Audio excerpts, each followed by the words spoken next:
Malamig na, tapos mamaya sobrang init. Talaga namang parang nilalaro ang ang panahon.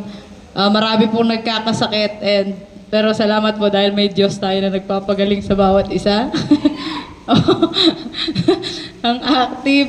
So, ayan po, mapagpalang umaga po ulit sa bawat isa. Panibagong umaga, panibagong araw ng pagtanggap sa mensahe ng Diyos. Handa na po ba tayong kumain? Nakain na nga yung mga nasa likod eh. Nakain na, pero okay lang yan.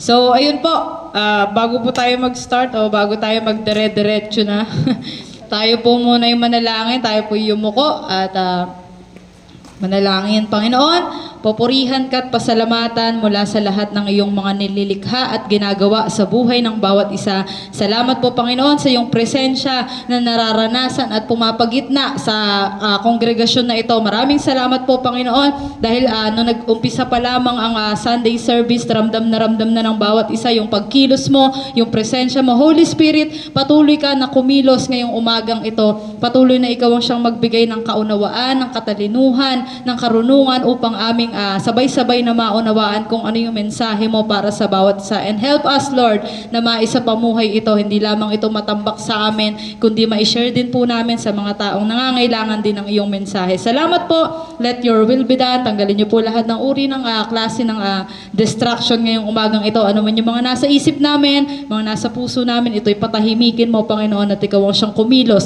sa lahat ng bagay nito. Maraming salamat po in Jesus' name. Amen. So, ayan ho, recall lang po tayo sa naging mensahe ng Panginoon last week. Ayan, commercial po. Ayan, last week na kanyang ipinadaan sa ating kapatiran na si Karil. Ang Tagalog ng Tagalog yan. Kapatiran na si Karil na pinamagatang Let God Be God in our lives. O let God be God in your life. Hayaan mo na ang Diyos ay magpaka-Diyos sa iyong buhay. Ayan, mamaya babagitin ko yung title natin. May 3 pong binanggit dun sa naging message last week. Ano po yung una? Be disabled. Let God be able. No? Hayaan mo na ang Diyos ang maging able sa buhay natin. Siya yung kumilos. And nabanggit din po, live the life that God has given to you. Ipamuhay mo yung buhay na ipinagkaloob sa iyo ng Diyos. At ang pangatlo po, come to the Lord and trust Him. Ayan. Dumapit tayo sa Panginoon at magtiwala sa Kanya. Nabanggit po yung Proverbs 3:5-6, no? Lean on Him, not on ourselves. No, walang mangyayari kapag sa sarili lang natin tayo sumandal. Dapat sa Diyos, no? So, ngayon naman po ang ating pag-uusapan ay tungkol sa mga bagay na hindi natin kayang gawin, na dapat nating aminin at hayaan na siya ang gumawa nito para sa atin. So, ang atin pong title ngayong umaga ay Admit that you can't and let Him do it. Parang same lang yung last week, no? Continuation, kumbaga mas sasaliksikin pa natin. And sabi po sa John 15, verse 1-5, Ako ang tunay na puno ng ubas at ang aking ama ang tagapag-alaga. Inaalis niya ang bawat sangang hindi nagbubunga at kanya namang pinuputulan at nililinis ang bawat sangang nagbubunga upang magbunga pa ng lalong sagana. Nalinis na kayo sa pamamagitan ng salitang sinabi ko sa inyo. Manatili kayo sa akin at mananatili din ako sa inyo. Nasaan na? Yan. Hindi magbubunga ang sangang hindi nananatili sa puno. Gayon din naman, hindi kayo magbubunga kung hindi kayo mananatili sa akin. Ako ang puno ng ubas at kayo ang mga sanga. Ang nananatili sa akin at ako sa kanya ang siyang nagbubunga ng sagana sapagkat wala kayong magagawa kung kayo'y hiwalay sa akin. Ate, parang same lang naman sa last week. May pagka po, connected po siya sa last week na message. Kasi di ba po, for us to really let God be able, or let God be God in our lives, may kailangan tayong i-let go. May kailangan po tayong bitawan. No, may kailangan tayong i-let go lahat ng control natin sa ating buhay. And that also mean na we have to admit na may mga bagay. Title, Admit that you can't and let Him do it. Aminin natin na hindi natin kaya at hayaan natin na siya ang kumilos o gumawa sa bagay na iyon. So, continue po. So, for us to really let God be God in our lives, we have to let go lahat ng control natin sa ating buhay. And that also mean that we have to admit na may mga bagay talaga tayong hindi kayang gawin. Na kahit anong pilit natin, ay hindi talaga magagawa. Kasi may limitation po tayo. Naniniwala po ba kayo na ang mga tao may limitation? Amen. Tayo, tapos hiwalay pa tayo o malayo tayo sa Diyos. Lalo nang limitado ka na, malayo ka pa sa Diyos. Lalo nang walang nagawa. Lalo nang walang nangyari. So may hangganan kasi yung mga kaya nating gawin. Which is hindi katulad nung sa Diyos, lahat kaya niyang gawin. Sa atin, may hangganan, yun sa Kanya, walang hanggan. Sa atin, limitado, yung Kanya, unlimited yun, hindi yun nauubos. Sino po dito, yung tipo ng tao, na gusto niya, ang tingin ng iba sa Kanya ay strong. Yung malakas, yung matibay ang loob, No, hindi po ako nagtatanong na mag-condemn, lakas-lakasan. Hindi naman po ganon. I believe po may good and bad side din po yung pagiging gusto natin na nakikita tayo ng ibang tao na strong. Halimbawa po, yung good side, gusto nating makatulong. Kasi di ba po may mga kaibigan tayo na, especially tayo mga Kristiyano, mga nakakakilala sa Diyos. Yung tipo na iniisip natin na kailangan nating maging matatag. Kasi paano na lang kung lahat tayo lugmok, edi walang nangyari. Parang ganun po, di ba? And ako po, danas na danas ko po siya sa family. Kasi po ako po, nag-iisa pa lang hong Kristiyano sa pamilya. And kapag may dumadating na pagsubok, hindi pa pwedeng makikidamay ako dun sa kalugmukan. Dapat may makikita. Especially, may Diyos ka eh. Hindi pwedeng makita na, ay, ano yun? Kala ko ba yung Diyos mo? Ganto ganyan. So, may mga part pa rin pong naku-question. Pero, salamat po sa Lord kasi siya yung kumikilos sa bagay na yun. So, may mga ganun po tayong mindset minsan na kailangan strong ako. And may mga bad side din naman po yun na gusto lang kasi yun ang sinasabi ng society ngayon na ang cool ng isang tao kapag strong independent siya. No, strong independent ako kahit hindi naman na talaga kaya, kahit umiiyak na sa loob ng kwarto, paglabas strong independent ako, hindi niyo ako pwedeng ganto-gantohin. So, sa Lord po, hindi pwede yun. Hindi pwede yung pag-pretend tayo na malakas tayo, hindi tayo pwedeng mag-pretend sa Lord na kaya pa natin. So, kung sa ibang tao, we can pretend, kaya nating magpakita sa ibang tao na malakas tayo. Sa Lord, hindi po. Kasi po, He knows everything. Alam niya kung nasasaktan ka, alam niya kung nahihirapan ka, alam niya rin po kung naguguluhan ka, alam niya rin po kung nangangayaw ka na, alam niya rin po kung unti-unti ka nang tumatalikod sa Kanya. Alam niya rin po kapag nagagalak ka, masaya ka, masaya tong anak kong to, may dumating sa kanyang pagpapala katulad po ng mga na-share kanina. And alam niya rin po kung para pa ba sa kanya yung ginagawa natin. And alam niya lahat. All-knowing God. Kaya nga ho napasabi si David, di ba po sa mga awit 139, nabanggit po doon, ako'y iyong sinisiyasat, batid mo ang aking buhay. Ang lahat kong lihim, Yahweh, ay tiyak mong nalalaman. Ang lahat ng gawain ko sa iyo ay hindi lingid. Kahit ikaw ay malayo, batid mo ang aking isip. Ako'y iyong nakikita, gumagawa o hindi man. Ang lahat ng gawain ko ay pawang iyong nalalaman. Di pa ako umiimik. Yaong aking sasabihi, alam mo nang lahat iyon. Lahat ay di malilihim. Ika'y laging kapiling ko, katabi ko oras-oras, ang likas mong kalakasan, ang sa akin nag-iingat, nagtataka ang sarilit, alam mo ang aking buhay. Di ko kayang unawain. iyang iyong karunungan. So, di ba? Yung lihim, yung buhay, hindi pa man nababanggit ng ating mga bibig, alam na ng Diyos yan. So, wala po talaga tayong maitatago or kahit mag-pretend tayo, ayan, mag-pretend ako sa harap ni Mami Eve na, I'm good, na wala akong nararamdamang sa katawan ko. Pero ang Diyos, alam niya yan.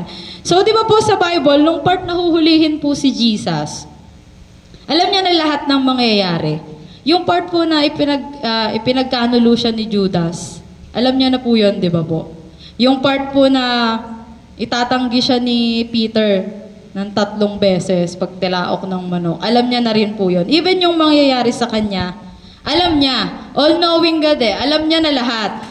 At marami pang ganap sa Bible na bago pa man mangyari, alam niya na.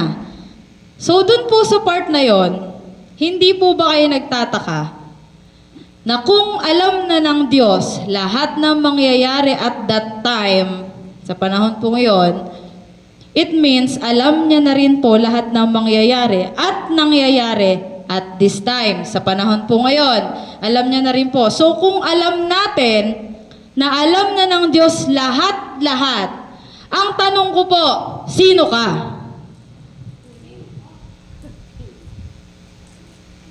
Again po, kung alam na natin lahat-lahat, kung alam na ng Diyos lahat-lahat ng nangyayari, ng mangyayari, o mangyayari pa lang, ang tanong ko po, sino ka? Parang ang layo naman ang tanong mo doon, ate. Actually po, hindi. Again, kung alam na natin, o kung alam na ng Diyos lahat-lahat, bakit hanggang ngayon pinagpapatuloy natin yung gawain na hindi nakakapagbigay glory sa Kanya? Papaliwanag ko pa po ng another example. Sa magkaibigan, yung totally close na. May mga kaibigan po tayong mga totally close na yun. Talaga hindi mo mapaghihiwalay, nakapulupot na yan. Yung napagkakatiwalaan na sa lahat ng bagay. Ultimo, sikreto o pera. Yan yung mga bagay na mahirap ipagkatiwala. Sikreto tsaka pera. No, yan ang mahirap kasi sikreto, sa pagkatao mo yan. Yung sa pera, para mabuhay ka naman yan. Ganon. So, ang pangalan po ng nung magkaibigan, magkukwento po muna ako, si Finn tsaka si Lit. Si Finn po tsaka si Lit, magkaibigan. Si Finn, magsi-CR. And yung wallet niya, iiwanan niya kay Lit. Eh, syempre, may mga kaibigan na nag-iiwan ng gamit si CR lang ako, ganito, ganyan. And alam ko pong alam nyo rin, na may mga magkakaibigan na nagbibiruan na, oy, wag kang kukupit, alam ko laman yan, bilang na bilang ko yan. Gana, may mga ganong kaibigan. Ako po, may mga ganong kaibigan, akala nyo pong milyones yung laman ng pitaka. Pag silip nyo, 5 piso. Ganon po. So, since, ang sabi ni Finn sa kanya, bilang ko laman yan, 10 lilimahin, 20 na pipisuhin. No, bilang na bilang. Kapag nagkulang yan, patay ka sa akin. Di ba? Parang, so, since alam ni Lit, nung pinag-iwanan, na alam ni Finn kung magkano at ilan ang bilang nung nasa wallet niya, si Lit, hindi siya magkakaroon ng idea na kuhanan o kupitan. Kuhanan o kupitan kasi nga alam niya na alam ni Finn yung laman nun. Kumbaga, nagkakaroon siya ng hiya. Oy, kasi kapag nagkulang yon, tsaka agad yung sisisihin ni Finn. O, sa'yo ko lang naman iniwan niya, ba't kulang ng piso to? Ganto, ganyan. Di ba siya yung responsible dun sa bagay na yon? Nagets niyo po yung point dun sa sinasabi ko na una. Kung alam na natin na alam ng Diyos lahat ng nangyayari, bakit until now, nandun pa rin tayo sa part na sa huli na lang lagi mahihiya kapag tapos na? Kapag nagawa na. Di ba kapag nagkakasala po tayo, may mga taong gano'n, kapag nagkakasala, ba't hindi ka lumalapit sa Diyos? Nahihiya kasi ako, makasalanan ako. Laging, kung ang pagsisisi nasa huli, sa iba, gano'n din. Yung pagiging mahiyain nasa huli. Pero nandun sa gawain na yun, talaga naman ko, yung confident, gumaganon. Like, sino ka or sino tayo para gawin sa Diyos yon? Yung Diyos na nagbigay buhay, nagbigay ng bagong pagkatao, nag-sustain ng life mo at ng life ng pamilya mo, ng life natin, ng life ng family natin, at marami pang iba, sino tayo para gawin sa Kanya yon? Alam na pala natin na alam niya na lahat ng mangyayari, pero still, nagde-decide pa rin tayo to disobey Him. Di ba po? Parang silit, nahiya siya. Tayo, parang nasa na. Hindi po ako nagko-condemn kasi kahit po ako, super guilty po sa bagay na yan, no? Super guilty po parang habang nung ginagawa yung mensahe. Actually, bago pa man ginagawa yung mensahe, talagang ang Lord. Alam ko po, narinig nyo na rin po to sa lahat ng tumatayo dito, lagi po nilang sinasabi na bago kayo matusok, tusok na yung mga naggawa. Bago kayo makarealize, realize na ng mga tumatayo. So, nabanggit po last week na the Lord deserves all the praises and glory. May nabanggit po ba dun sa part na yon na hurting and disobeying? Hindi. Wala, ate. Kasi di niya naman deserve yun eh. Ang binabanggit lang natin, yung mga deserve ng Lord, mga papuri sa Diyos, hindi yung mga salita o ang ginagawa lang natin is yung dapat nakakapagbigay glory sa Lord. Hindi yung makakapagbigay ng pangit na imahe sa ating Diyos. Ang mga ambassador po ng mga bansa, di ba po nila, kailangan dignified sila, kailangan decente sila, na parang nire-represent ako yung bansa ko, so kailangan maayos ako. Tayo, hindi lang bansa yung nire-representa natin. Yung Diyos na gumawa ng mga bansa na yan, yung gumawa ng mundong to, yun yung nire-represent natin. Kaya tayo dapat mamuhay ng ayon sa kalooban ng Diyos. Sabi po last time, di ba? Magpaka-holy ka or be perfect. Yung salita pong perfect, hindi ibig sabihin wala ka ng kapintasan, wala ka ng ano. Ibig sabihin po na nabanggit last week, complete. Maging kumpleto, no? Sa pagtanggap natin sa Panginoong Diyos, yung pagbibigay niya ng panibagong pagkatao sa atin, dapat isinasapamuhay. Hindi iniiwan lang, nilalagay sa bag, tapos diretso lang ulit sa dating gawain. And for us po, ayan, so paano natin iaalaw ang Diyos na maging Diyos ng buhay natin if may mga bagay pa rin tayong inaangkin na dapat sa Kanya na? Paano po mangyayari yun? Yung dapat sa Lord na, inaangkin pa rin natin. And for us po, to be able na mabigyan ng glory ang Diyos sa buhay natin, ito po yung mga bagay pa na dapat natin gawin. Nabanggit na po last week, nabanggit po kanina yung tatlo, yung be disabled, let God be able, live the life that God has given to you, tapos come to Him and trust Him. Dito naman po, una, stop pretending. Stop pretending. For us po to be able na mabigyan ng glory ang Diyos sa buhay natin, stop pretending. Tigil na natin yung pagkukunwari. Sabi po sa unang Pedro chapter 2 verse 1, kaya nga, talikuran na ninyo ang lahat ng kasamaan, ang lahat ng pandaraya, pagkukunwari, pagkainggit, at paninirang puri. Alam niyo po, napakahirap mamuhay na lagi na lang nagpe-pretend. Na lagi na lang nagpapanggap. Yung tipong para kang malaya pero may kadena na nakakabit sa'yo. Kasi di ba po may mga ganon? Kala mo, laya-laya mo na, pero yung isa mong paa parang may kadena na nakakapit dun sa hindi natin mabitaw-bitawan. Napakahirap pong mamuhay. Ako po, naranasan ko rin pong mamuhay ng nagpe-pretend. Siyempre, strong dapat. May mga ganon. So, kaya po mahirap kasi kailangan nating ipakita o kailangan mong ipakita na maayos ka, na able ka, na kaya mo pa, kahit hindi naman na talaga. No, kailangan. Kasi yun yung nakasanayan ng tao sa'yo. Nakasanayan ng tao na ganito ka magbihes, yung manamit, kumbaga, di ba may, nararanasan nyo ho ba yun?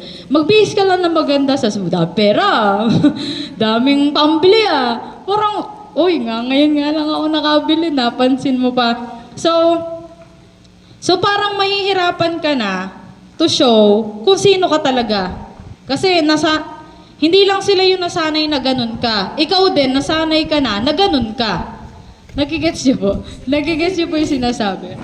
So, parang mahihirapan ka na to show, o parang mahihirapan ka nang ipakita kung sino ka talaga kasi may na-build ng ibang pagkatao. May na-build ng ibang identity. Kalimitan po, so parang, kalimitan po sa mga taong nagpe-pretend, takot sila ma-reject. Takot sila na mapahiya. Takot sila na mapag-iwanan or maiwan. Again, kalimitan po sa mga taong sa mga taong nagpe-pretend, sila yung mga takot ma-reject. Sila yung mga takot mapahiya. Sila yung mga takot maiwan. Actually po, may kwento lang po ako sa inyo. Ayan, share ko lang din po sa inyo ang aking inaaral. Sa ex-student, inaaral po namin siya sa subject. And alam niyo po ba, na ang utak ng isang tao, may kakayanan makapag-produce ng napakaraming alter. Yung mga ibang pagkatao. Alter ego. Yan, alter ego. Yung ibang pagkatao, ibang identity. Ang maximum po na kayang i-produce, grabe pong, science po ito, pero naniniwala po tayo na ang science, gawa din ng Diyos. So, napakagaling ng Diyos sa bagay na to. Ang maximum po na kayang i-produce na identity ng mind natin is 100. 100 identity po. And wala pa naman pong record na may 100 identity. Kalimitan po ang alam natin, dalawa. Dalawa lang. No, yung Rodora X, yan, kilala nyo po yan, yung mapalabas na yan. Yun po yung may alter ego siya. So si Rodora, pero meron pong mga case na 15 identity, isang tao po yon, 15 identity. And may mga tao po tayong nakakasama na may ganun po. Isipin nyo po, isang tao, 100 identity. Napakahirap po nun. Yung dalawa nga lang ang hirap na what more pa yung ganong kadami. Ang hirap na nung dalawa yung identity na ipinapakita mo, paano pa yung napakarami, 15, 100? More alter means more pretending. Mas maraming alter, mas maraming pagpe-pretend. Kasi isa ka lang naman, iba lang yung pinapakita mo. Isang tao ka pa rin nun eh. Mind mo lang yung iikot, nagge-generate. Yun, salamat po. Nagge-generate. Kumbaga, grabe po, nung inaaral namin siya, sabi ko, sa iba po, mga classmate ko, mangha-mangha sila sa gawa ng science, may mga biology, mga ganun. Nagawa daw po tayo sa tala, mga ganyan. Napapaganan ako eh. Tapos yung iba naman po, sa Genzo naman po namin, gawa daw po kami, nagmula daw tayo sa daga. Papayag pa kayo sa daga kayo nagmula. Tsaka sa unggoy, di ba? Hindi. So, ayun, more alter means more pretending. And alam nyo rin po ba, laging sinasabi to ng mga psychologists, alam nyo rin po ba, na isa sa pinakamahirap i-cure o gamutin na disorder ay PD. Personality disorder. Yung personality disorder po, hindi lang siya isa, apakarami niyan. Napakarami. And may nabanggit po dati si Mami Gold, yung narcissistic, part po yon ng personality disorder. So, bakit siya mahirap gamutin? Lagi yung sinasabi ng mga professor, ng mga psychologists. Kasi po, yun na po yung nakasanayan ng isang tao. Aminin po natin, kapag nakasanayan na, ang hirap ng baguhin. So, ganun po yung reason kung bakit siya mahirap i-cure. Simula pagkabata hanggang sa kung anong edad niya ngayon, nandun na yung personality. Hindi na yun mabubura. Kumbaga, and yung personality po ngayon, or yung identity, kaya sila nagkakaroon ng alter o ng ibang pagkatao kasi hindi kinakaya yung stress na dinadanas. Nagmumula po siya sa stress. Kaya po, magpa-consult tayo sa Diyos. Kung wala pa man tayong kakilalang psychologist talaga, kilala natin ang Diyos sa pinakamagaling na doktor, all-knowing, magpa-consult tayo sa Diyos. Hindi lang yung ating spirit, hindi lang yung tatlo po, ipa-consult natin sa Diyos. Yung body natin, yung soul, and yung spirit. Again po, kaya nagkakaroon ng alter, hindi po kinakaya yung stress. So, gumagawa sila ng panibago na mas able to handle the stress. Kalimitan pong unang lumalabas na alter, pinakaunang lumalabas na alter is protector. Protector po yung pinakaunang lumalabas. Kasi, pinoprotect niya, naggagawa siya ng mas matapang na version niya para hindi na maulit yung nangyayari sa akin dati. Ganito yung i-build ko na personality na kayang makipaglaban, kayang ipagtanggol yung sarili. Ganun po yung nangyayari.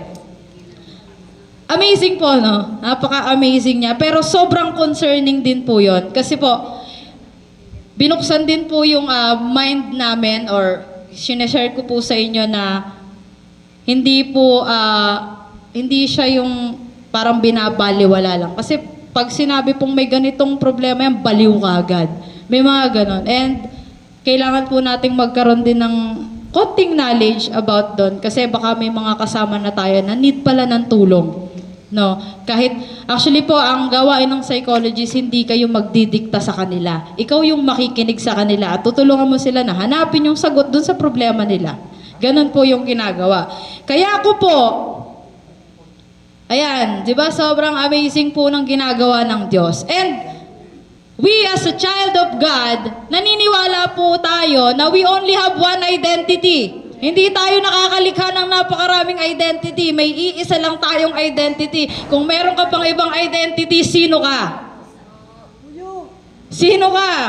Tanong mo yan sa sarili mo pag parang kakaiba na yung inaakto mo. Kasi tayo po, may conscious mind tayo na alam natin kapag hindi na tayo to, parang hindi na ako to parang iba na yung kinikilos ko, hindi na. So, binigyan po tayo ng Lord ng ganong klaseng karunungan to distinguish din, to alamin kung tayo pa ba to or hindi na.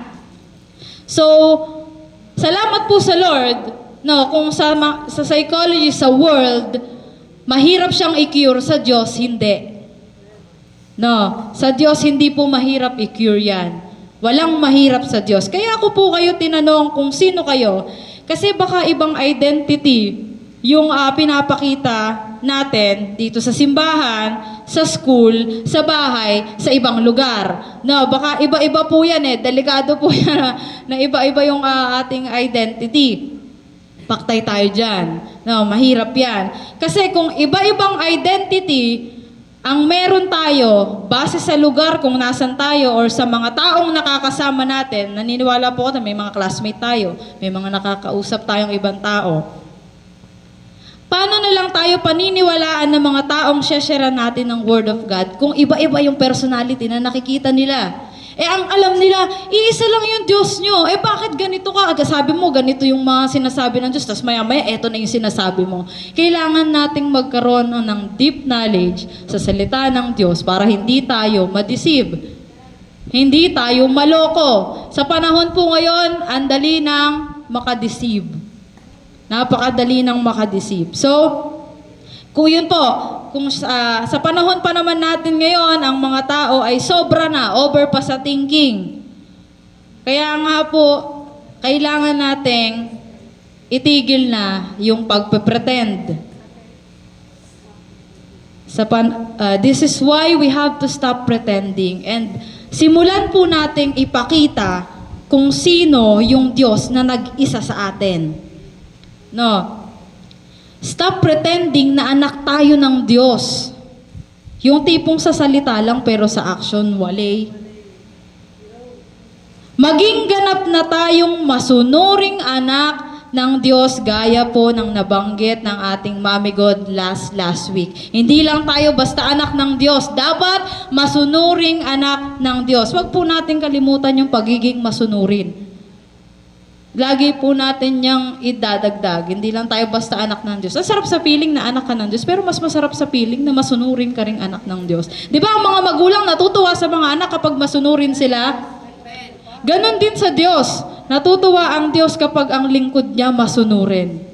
And lahat po ng inaasam natin, magpo-flow na lang yan ang hindi mo inaasahan.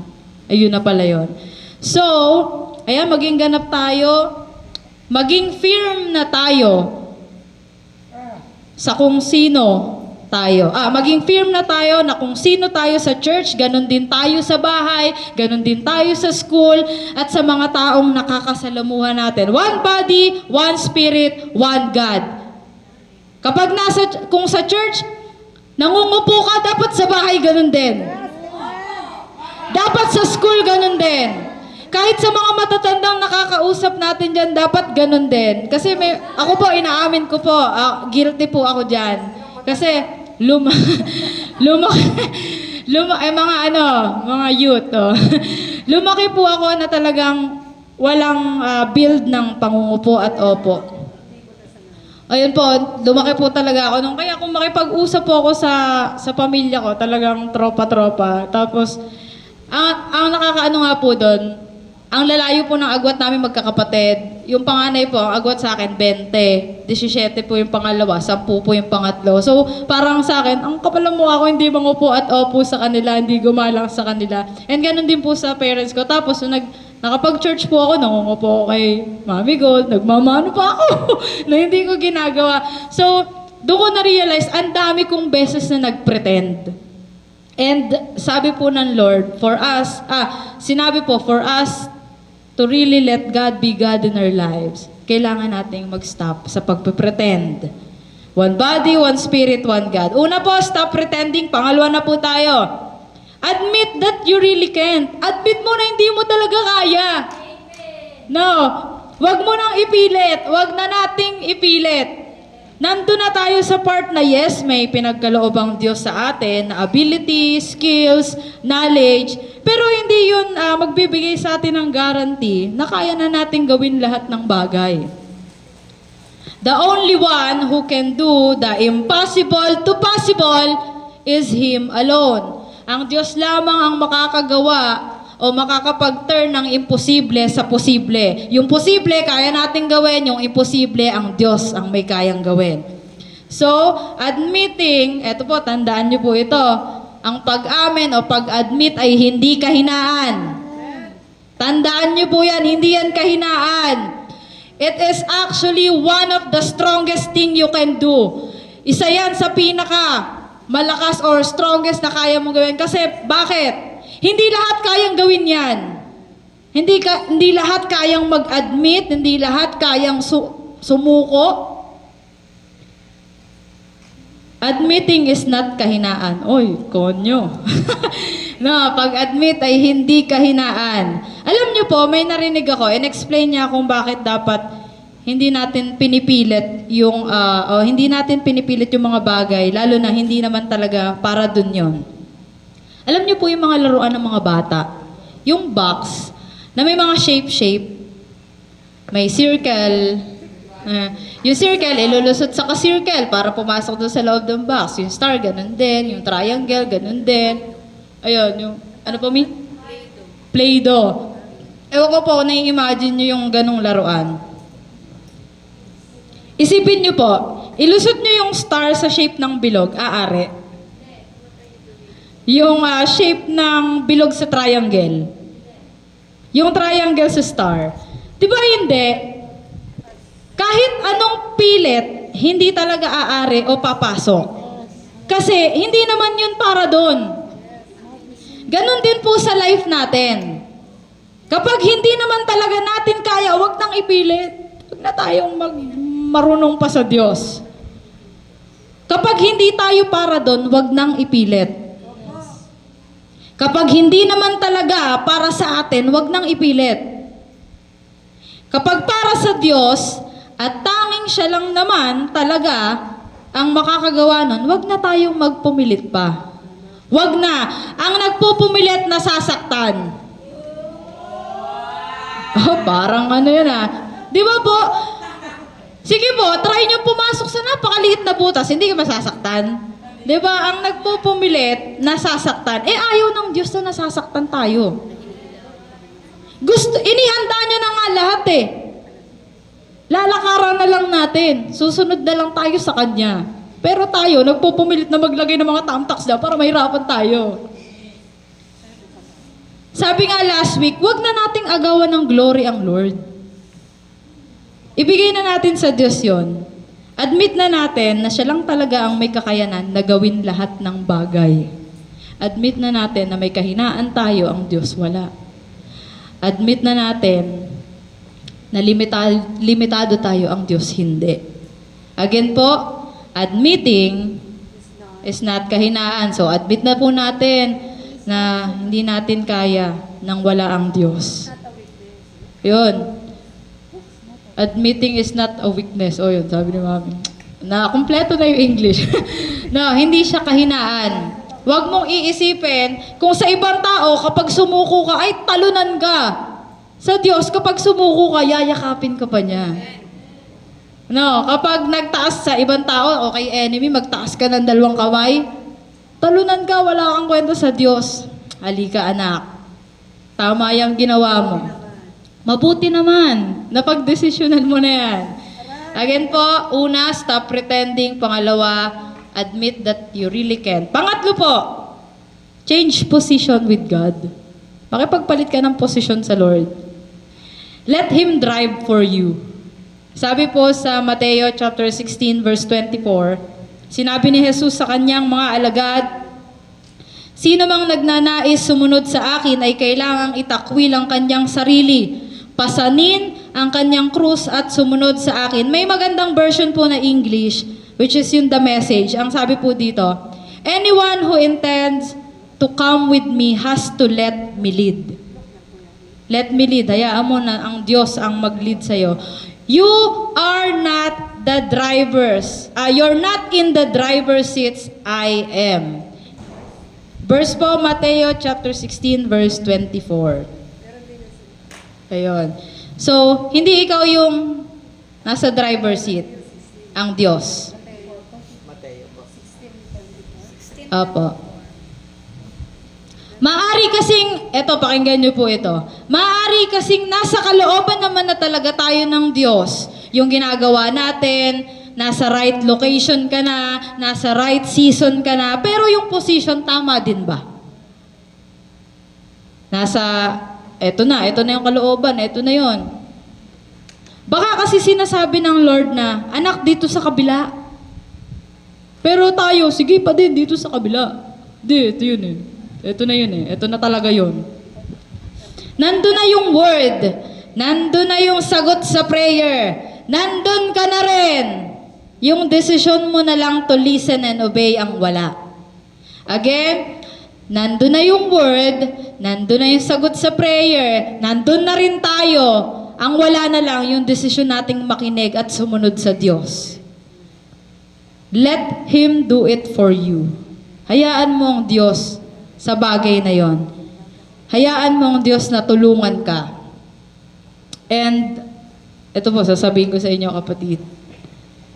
Kapag hinayaan po natin ang Diyos, dumaan ka man sa matinding pagsubok, makakaasa ka na hindi ka mag-iisa.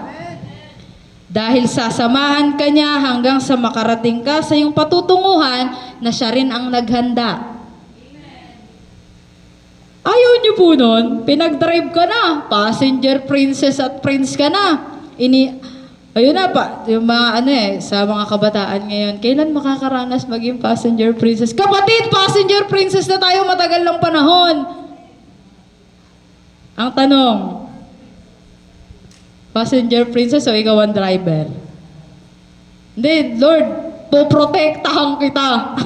Ako magdadrive dito, poprotektahan kita. Chill ka lang dan. Ang Lord naman, ang Lord kasi napakabuti, hayaan ka niya, re-respeto niya yung decision mo, re-respeto niya kung ano yung gusto mo, hanggang sa ikaw na mismo yung makakita na mali yung ginagawa mo. And kapatid, yung Diyos na ganon, is hindi katulad ng mga tao na kapag nilapitan mo, huhusgahan ka.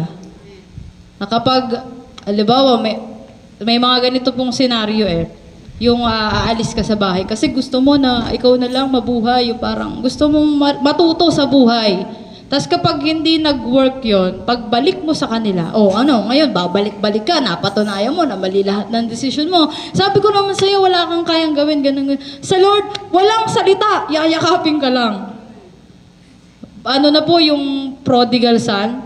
'Di ba? Pagbalik niya, ihanda nyo mga magagandang paghanda nyo ng ganitong pagkain, yung damit, bihisan, ganito ganyan. Anong sabi nung prodigal son? Parang okay na ako sa ganito. Kahit yung pagkain na lang ng mga katulong yung ibigay mo sa akin, tapos pagsilbihan kita. Anong sinabi ng tatay? Hindi. Umalis ka man sa poder ko, mananatili kang anak. No, umalis man tayo sa poder ng Diyos, mananatili tayong anak niya. Napag-usapan po namin, yun nung na-share ni Karil, ang Diyos, hindi kanya minamahal base sa kung sino ka. Minamahal tayo ng Diyos kasi mapagmahal siya. Amen? Hindi siya nagbibigay ng blessing sa'yo, hindi niya pinapaganda yung buhay mo kasi maganda yung ginagawa mo pabalik. Hindi. Binibigay niya yun kasi ganong klase siyang Diyos at Ama sa atin. No, hindi siya nagbe-base sa kung gaano na ba karami yun ay ambag mo sa simbahan para pagpalain ka niya. Hindi. Nagbe-base siya sa kung sino siya. Again, kapatid, hayaan po natin ng Diyos nang mag-drive ng ating mga buhay. Magtiwala, hindi tayo ibabangga ng Diyos. Kung ibabangga niya tayo, matagal ng panahon sa sobrang tigas ng ulo natin. Hindi niya tayo ibabangga, dadalhin niya tayo doon sa inihanda niyang plano for us. Kahit nga makatulog ka sa biyahe, parang ang sarap sa pakiramdam kasi ang smooth ng biyahe. 'Di ba? Ang sarap maupo o ang sarap sumakay sa sasakyan na napaka-smooth ng takbo. Napakaganda ng tanawin. Isipin niyo po, Diyos yung nagda-drive para sa iyo. Saan kanya ipinagda-drive? Kahit malubak yung dinadaanan mo, hindi mo mararamdaman yung lubak kasi nandun siya. So kahit gaano man kalubak na yung dinadaanan ng buhay mo ngayon, as long as ang Diyos ang nagdadrive niyan, hindi mo mararanasan yung hirap. Kung dumadanas ka man ngayon, huwag kang mag-alala, hindi ka nag-iisa. Hindi tayo nag-iisa. Kailangan lang po natin na magpakatotoo sa Diyos na kung malayo tayo sa Kanya, ay wala talaga tayong magagawa. Meron man, pero yung tunay na kapayapaan at kagalakan, wala.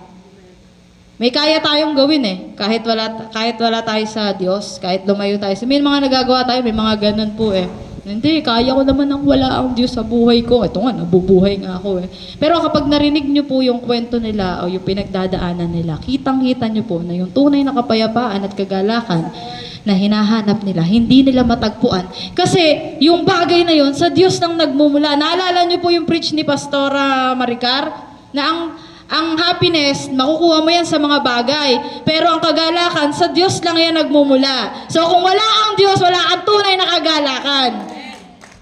So, kailangan lang po natin na lumapit at magpakatotoo sa Diyos. Dahil paulit-ulit na rin nating naririnig yung kakasabi ko lang din po kanina, yung peace at joy, makikita, mahahanap, mararanasan lang natin sa nag-iisang nakakapagbigay nito kundi ang ating Panginoong Jesus na tunay na nagmamahal sa iyo at sa akin. Again, kapatid, kung may magtatanong sa iyo, may tunay bang nagmamahal sa iyo? Meron. Pag tinanong kung sino, si Jesus, ang Diyos. No, hindi pwedeng natitikom tayo kapag may nagtatanong na sa atin. Kailangan firm tayo. So the question this morning, anong desire ng heart mo po ngayon? Ano pong desire ng heart nyo ngayon? Kanina sabi po sa kanta, ang ganda ng kanta natin, no?